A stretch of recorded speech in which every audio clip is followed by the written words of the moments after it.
Hey guys, what's up? Scottish Duck here once again. Time for a collection update, and yes, a new camera. I don't know how the quality is going to turn out here, right? This is actually just a typical, take pictures digital camera with video as a secondary option sort of thing, so I don't know how it's going to look, but this is what this video is for, to sort of test it out, so yeah. With that said, let's get into the games. Now before we get into this pile right here, we're going to go over to my PC, because there's a couple of digital things that I want to show you, okay? Right, that's Sonic 4 Episode 2. I was going to say that I picked that up anyway.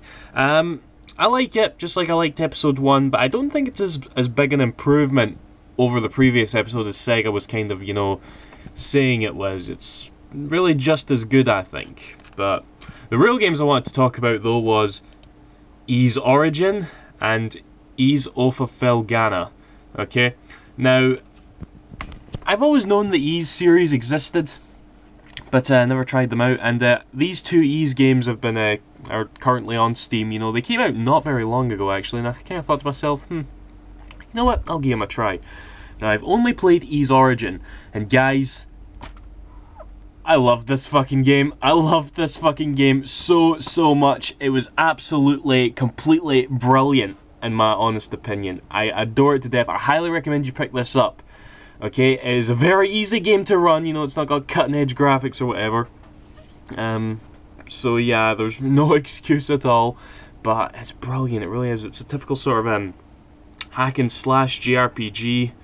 Also, almost like a Castlevania game, because you're in the one building and making your way to the top and all that, just like in a Castlevania game. And it was just so goddamn addicting, and yeah, I've definitely turned into an Ys fan because of this. There was actually 3 different campaigns in the game, one where you play as a female warrior, a male wizard, and another secret character. I only beat the female warrior because I think her story was really good and she was a lot of fun to play as, but playing as the male sorcerer, he doesn't control as well, I think, plus his story, well, he's a big dick, and I didn't want to play for his story again, because the level design's all the same, so there's not really much point, but yeah, in any case, I definitely enjoyed my time with it. Not tried Felghana yet. That's also in the PSP, not released over here, but you can get it over in the States because it was published by Xseed, and Xseed published it here on Steam, and that's how I got it. So yeah, absolutely brilliant. I am now like an Ys fanboy. Falcom fanboy in general, because I loved Trails in the Sky as well, which I previously played.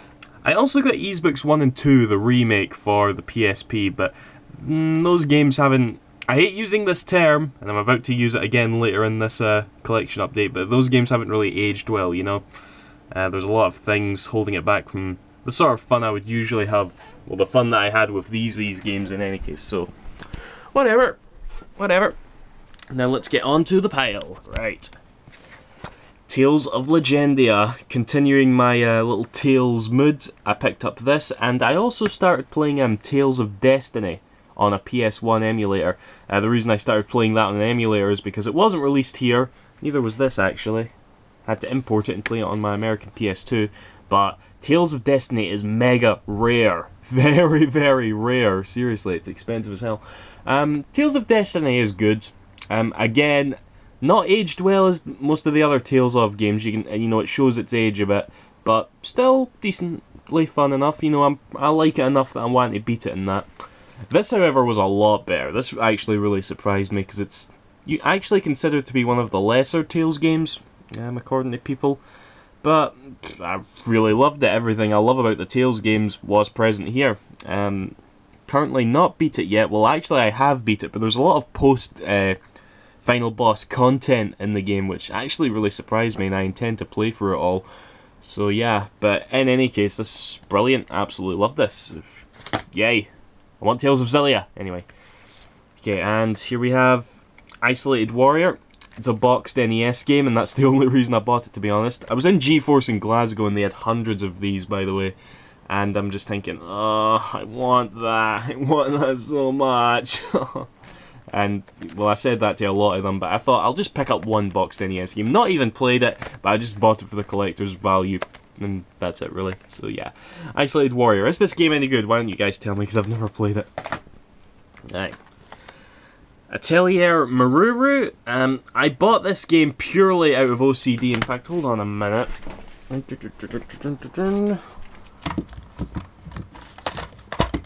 Okay. Here we have the other Atelier games, Atelier Rorona and Atelier Maruru. I only just slightly like Atelier Rorona. You know, it's not a great game, but I enjoyed it like enough to want to pick up this one. And I've not even played this yet, but funnily enough, these two games were released a year apart, and then 6 months later, Atelier Maruru came out. And I'm just thinking to myself, I just wanted, it was one of those cases where I just wanted the whole trilogy, you know? I couldn't help myself, it was OCD, I don't know, but yeah. In any case, I've heard that both Atelier Totori and Atelier Maruru fixed the problems that Atelier Rorona had, and trust me, it did have a lot of problems, so I can't wait to get into them eventually. I don't know how long that's going to be, but in any case, I've got them, so yeah. Okay. Lunar, Silver Star Harmony, yet another game that I had to import from the States by Xseed. Those guys rock, by the way. Yeah, I've actually wanted to play this game for years. I can't remember where exactly I saw it, but years ago when I had a Mega Drive, I saw footage for this game. I don't know how I saw it, because this game has never been released outside of America and Japan, like, to my knowledge anyway. This game was on the Sega CD, then it was on the PS1, and it eventually got another remake on the PSP. And yeah, I've wanted to play it for so long. Every time I see gameplay footage of it or anything like that, it just looks like such a old school traditional RPG that I'll love to death. This is definitely going to be my next RPG once I'm done with my Tales of phase, and my Ys phase. And who knows, maybe I'll go for a Lunar phase now. But yeah, in any case, absolutely brilliant. Well, actually, it's not absolutely brilliant because I've not played it yet, but I will be soon enough, I promise. It really looks like something I'll love, so yeah. Okay, may as well talk about both of these at the same time. We have Gravity Rush, Uncharted Golden Abyss. I actually had like quite a rush, what do you call it, quite a phase with my Vita there. Because I remember Gravity Rush was just coming out, so I decided to pop the Vita back on and give the only other game I have for the Vita, which is Luminous Electronic Symphony. I decided to give that another go, because I remember in my last collection update I was saying, I don't like this game that much. But I gave it another chance, and sure enough I got addicted to it. Like, I was literally sitting there for hours playing Luminous, and I'm like, wow, what was I missing before? Because it was brilliant. But yeah. But then Gravity Rush came out, and on the same day I got Lollipop Chainsaw. And the next day I traded it in because I beat it in 5 hours and I was pissed off. But yeah, 2 games with cel-shaded blondes, that's quite a coincidence, but yeah. So I took back Lollipop Chainsaw and got Uncharted Golden Abyss, which was always a game I intended to pick up. And let me tell you guys, Uncharted Golden Abyss is just as good as any of the other Uncharted games. I truly believe that. A lot of people have been saying that, you know, because it's by a different developer, it doesn't quite feel the same. And I can think of a lot of games that fall under that like category. But this is definitely not one of them. This I absolutely loved. Better than the first Uncharted. A lot of you know that I'm not the biggest fan of the first Uncharted, but not as good as 2 and 3, but still, very good. I was very, very impressed. Same can be said for Gravity Rush. This is probably my favourite Vita game now.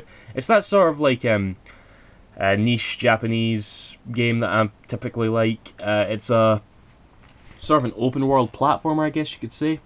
And I really hope that Gravity Rush turns into like the next Loco Roco or something, you know, just a sort of series that Sony keeps milking for the Vita, because I really want to see a sequel, because there was actually a lot of flaws with, you know, things like the combat. There's not that much side content. The storyline and the actual pacing of it all is really good, but yeah, there are just a lot of flaws, so I really want to see a sequel, but Gravity Rush was awesome, as was Uncharted Golden Abyss, so I'm actually really liking my Vita right now, to be honest, so yay. Nice one, Sony. Right, may as well talk about these 2 games at the same time as well. Skycrawlers and Sakura Wars, So Long My Love. I remember just looking for both of these games at the same time for the longest time, and I eventually just picked them up, so yeah. Skycrawlers is based off some anime, I believe, and I was interested by how the controls work, because you actually hold the nunchuck in your right hand and the Wii remote in your left, and yeah, it's got a really unique control scheme. I'm only a few levels in, and to be honest, I'm kind of at that point where I think I've got other things to play. But I really should get back to it, to be honest, because it was good from what I was playing, but yeah. And Sakura Wars, the only reason I picked this one up, I've heard of the Sakura Wars games. It's actually by Sega, and you know, it's sort of a RPG mixed with a dating simulator. And I didn't realise whenever I saw this in the shops, I saw it was like done by NIS America. They actually just localised it for Sega, and Sega's name doesn't actually appear on the box at all. But yeah, in any case, I've heard it was really good, so I'll be sure to definitely give this a go. Not played it yet again, but eh. And here's a game that just came right now, and it's still got the cellophane on it. Shall we uncellophane it? Right here. But yeah, Project Zero 2 Wii Edition. For those of you who don't know, that's Fatal Frame 2 for you guys. This just came out in Japan and Australia and here. America doesn't have it yet, for some reason, I don't know. Quite a bit to say about this actually, because I remember I had a wee rant video bitching about this release, because rather than Project Zero 2, I'm thinking, why not Project Zero 4? You know, the game we don't have. And that just really annoyed me. And it annoys me even more because recently Nintendo got the rights to the Project Zero franchise, so that's making me thinking, will they eventually bring over Project Zero 4? Or will they make something new entirely? Like, please Nintendo, make Project Zero 5 for the Wii U. Don't tell me that wouldn't work really well, guys, okay? Imagine holding the Wii U gamepad, right, as a camera, and taking down a bunch of ghosts with it. That would be friggin' amazing. You know, don't pursue that spirit camera stuff anymore. I haven't got around to picking that game up, but I heard it was really bad. You know, the 3DS augmented reality game, which is a spin-off of the Project Zero / Fatal Frame series. That's complicated, but yeah. I'm not too fussed about that now, but yeah, whatever. Another thing I've read about is, I was surprised at how much this is actually pretty much a remake, you know, rather than a port. You know, all the camera angles are different, the gameplay is very different, it's really built from the ground up again actually. I was genuinely surprised, so yeah, I'm looking forward to popping this in. Project Zero 2, yep, the friggin' memory card filled up, so yeah, I had to come back here and say some more. All I was really going to say after that was that at some point I do plan on LPing Project Zero 2. You know, it's been on my to Let's Play list for a while, and I'm probably just going to go ahead and LP this version. You know, I had it on PS2 originally, and I've rebought it on the original Xbox, which apparently had some extra content, and I've never played that Xbox version. It's lying there in my cupboard somewhere, so it is going to be weird telling the difference between those three versions, but I'll probably be this one, because this seems to be the definitive version. Right, so yeah, and I opened it up as well. Right, by the way, this just a matter of interest, this friggin' Wii promotional thing is one of the best I've ever seen. Mario Party 9, I do plan on getting that at some point, by the way. Zelda, The Last Story, Beat the Beats Rhythm Paradise, I'm getting that one next week. There's Project Zero 2 right there, which I just bought. Pandora's Tower. Kirby's Adventure Wii, brilliant game. Quiz Party, Mario Kart Wii and Wii Fit Plus. Those two games are always in these things. But anyway, that's that. See you after, guys. Thank you for watching. Bye-bye.